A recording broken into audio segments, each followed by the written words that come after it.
बच्चों, आज की कक्षा हिंदी कोर की कक्षा है। आज हम रजिया सज्जाद जहीर द्वारा रचित पाठ नमक के शेष अंतिम भाग का अध्ययन करेंगे। जैसा कि आप लोगों को पता है कि इस पाठ की नायिका सफिया की मुलाकात एक सिख बीवी से होती है। उस सिख बीवी की शक्ल बहुत हद तक सफिया की माँ से मिलती है। वह सिख बीवी लाहौर की रहने वाली है।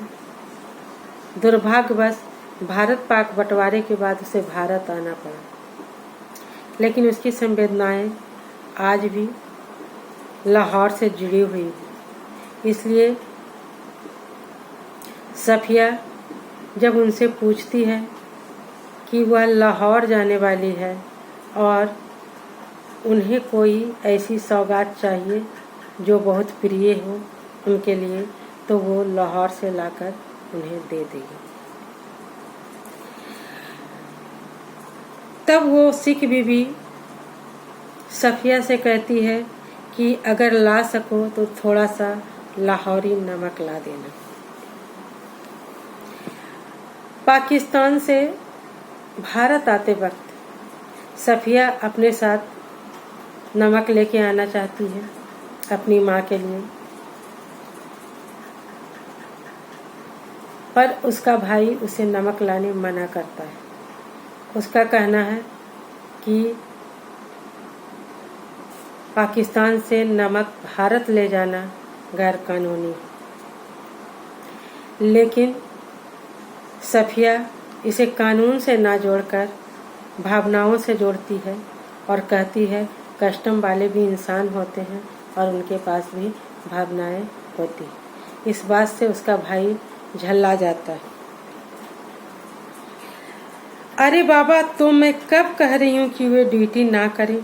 एक छोटा सा तोहफा है, वह भी चंद पैसों का। शौक से देख ले, कोई सोना चांदी नहीं, स्मगल की हुई चीज नहीं है, ब्लैक मार्केट का माल भी नहीं। आपसे कौन बहस करे, आप अदीब ठहरे, अदीब मतलब साहित्यकार ठहरे, तथा सब अदीबों का दिमाग थोड़ा सा तो जरूर ही घुमा हुआ होता है और सभी साहित्यकारों का दिमाग थोड़ा सा घुमा हुआ होता है। वैसे मैं आपको बताया देता हूँ, आप ले नहीं जा पाएंगी तथा बदनामी मुफ्त में हम सबकी भी होगी। आखिर आप कस्टम वालों को कितना जानते हैं? उसने बड़े गुस्से से जवाब दिया, कस्टम वाले को हम जाने या ना जाने, पर इंसानों को थोड़ा सा जरूर जानते हैं। और रही दिमाग की बात, तो सो यदि सभी लोगों का दिमाग हम अदीबों की तरह घुमा हुआ होता तो यह दुनिया कुछ बेहतर ही हो जाती। लेखिका यहाँ कहना चाहती है सफिया के माध्यम से कि अगर सभी लोगों का जो दिमाग अदीबों की तरह होता, यानी भावुक होता, तो दुनिया कुछ और ही होती। मारे गुस्से के उसकी आंखों से आंसू बहने लगे थे। उसका भाई सिर हिलाकर मौन हो गया। अगले दिन 2 बजे उसे रवाना होना था। सुबह के लिए बहुत व्यस्त कार्यक्रम बन चुका था, अतः उसे सारी पैकिंग रात ही को करनी थी। कमरे का दरवाजा भीतर से बंद करके वह सामान बांधने लगी। आसपास फैली हुई चीजें धीरे धीरे सिमटकर सूटकेस तथा बिस्तर बंद में चली गई। अब सिर्फ 2 चीजें रह गई। एक तो वह छोटी सी टोकरी जिसमें कीनू थी। कीनू क्या चीज होती है? एक दोस्त का तोहफा, संतरे एवं माल्टे को मिलाकर पैदा किया गया फल ही कीनू कहलाता है। माल्टे की तरह रंगीन तथा मीठा, संतरे की तरह नाजुक, और दूसरी चीज थी वह नमक की पुड़िया। अब तक सफिया का गुस्सा उतर चुका था। भावना के स्थान पर अब बुद्धि धीरे धीरे उस पर हावी हो रही थी। यह नमक की पुड़िया तो ले जानी है, पर कैसे? अच्छा, अगर इसे हाथ में ले ले तथा कस्टम वालों के सामने सबसे पहले इसी को रख दे। वो विचार करती, क्योंकि यदि कस्टम वाले ने ना ले जाने दिया तो मजबूरी है, छोड़ देंगे, किंतु उस वायदे का क्या होगा जो हमने अपनी माँ से किया था? हम अपने को सैयद कहते हैं, फिर वायदा करके झुठलाने का क्या मतलब। जान देकर भी वादा पूरा करना होगा, पर कैसे। सफिया अपने आप से प्रश्न करती है। अच्छा, यदि इसे कीनुओं की टोकरी में सबसे नीचे रख लिया जाए तो इतने कीनुओं की ढेर में भला कौन इसे देखेगा। और अगर देख लिया, नहीं जी, फलों की टोकरियां तो आते वक्त भी किसी ने नहीं देखी। यहाँ सफिया के मन में तरह तरह की शंकाएं उठ रही है। उधर से केले और इधर से कीनू सभी ला रहे थे, ले जा रहे थे। यही ठीक है, फिर देखा जाएगा।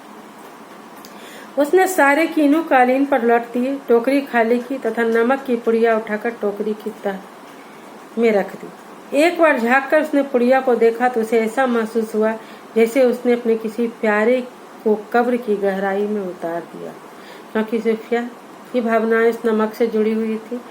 वह उसकी माँ के लिए, उसके नमक जो था वह उसकी माँ के लिए एक प्यार भरा सौगात था, इसलिए वह किसी भी तरह उसे छिपाकर नहीं ले जाना चाहती थी।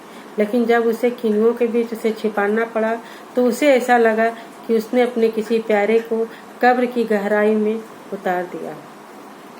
फिर कुछ देर उकड़ी बैठी वह पुड़िया को देखती रही और उन कहानियों को याद करती रही जिन्हें वह अपने बचपन में अम्मा से सुना करती थी, जिसमें शहजादा अपनी रान को चीर कर हीरा छिपा लेता था तथा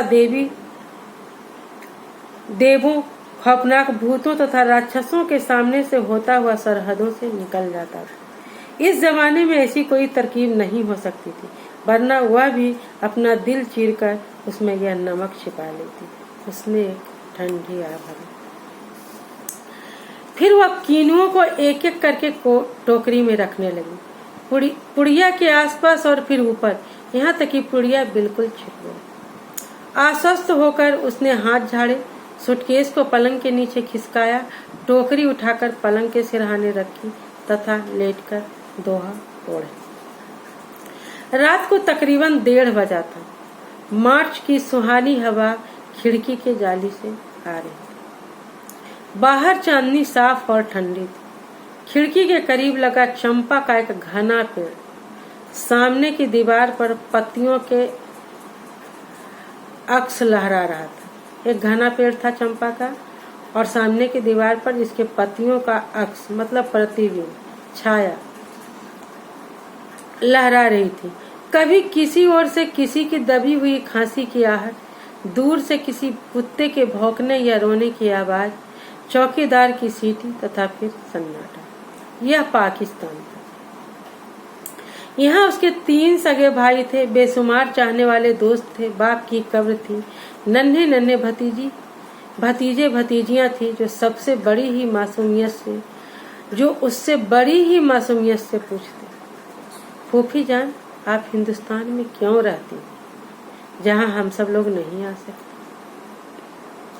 उन सबके तथा सफिया के बीच में एक सरहद थी, यानी 2 दिलों के बीच जो मोहब्बत होती है उसको बांटने के लिए एक सरहद की दीवार थी और बहुत ही नोकदार लोहे की छड़ों का बड़ा जंगला जो कस्टम कहलाता है। कल वह लाहौर से वापस चली जाएगी, हो सकता है साल भर बाद फिर आए। 1 साल से पहले तो वह आ भी नहीं सकती थी तथा यह भी हो सकता है अब फिर कभी ना आ सके। उसकी आंखें धीरे धीरे बंद होने लगी। फिर उसे एक सफेद दुपट्टे का दुधिया आंचल लहराता दिखाई देने लगा, जिस पर यहाँ वहाँ बहुत से सितारे झिलमिला रहे थे। हमें वहाँ से आए बहुत दिन हो गए। यहाँ हमारी अपनी कोठी भी है, बिजनेस भी है और हम यहाँ बस भी गए, पर हमारा वतन तो जी लाहौर। उसे सिख बीबी की याद आती है जो ये कह रही है कि हमारा वतन तो अब भी लाहौर ही। फिर उसे दिखा इकबाल का मकबरा, लाहौर का पुराना किला, किले के पीछे डूबते हुए सूरज की नारंगी नारंगी किरणें, आसपास फैलता अंधेरा तथा उस रंगीन अंधेरे में बहती हुई नरम हवा।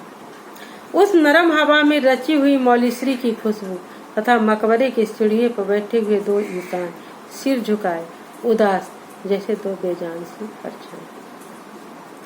तो तुम कल चली जाओगी? हाँ। अब फिर कब आओगी? मालूम नहीं, शायद अगले साल। और शायद कभी नहीं। तभी अचानक उसकी आंखें खुल गई। शायद उसने मकबरे की सीढ़ियों के नीचे लगी हरी हरी धूप से एक पत्ती तोड़ी थी, जिस पर ठंडी ओस जमनी शुरू हो गई थी। हुआ यह कि नींद में करवट लेते हुए उसका हाथ कीनियों से भरी टोकरी पर जा पड़ा। रसीले ठंडे कीनू, जिसको देते समय उसके दोस्त ने कहा, ये कीनू हिंदुस्तान पाकिस्तान की एकता का मेवा है। सफिया फर्स्ट क्लास के वेटिंग रूम में बैठी हुई थी। दिल्ली तक का उसका किराया उसके भाई ने दिया था। वह हाथ में टिकट पकड़े वेटिंग रूम के बाहर प्लेटफॉर्म पर टहल रहा था। वह भीतर बैठी चाय की प्याली हाथ में लिए कीनियों की टोकरी पर दृष्टि जमाए यह सोच रही थी, इधर उधर आसपास इतने लोग हैं, लेकिन सिर्फ वही जानती है कि टोकरी की तली में कीनियों के नीचे नमक की पुड़िया है।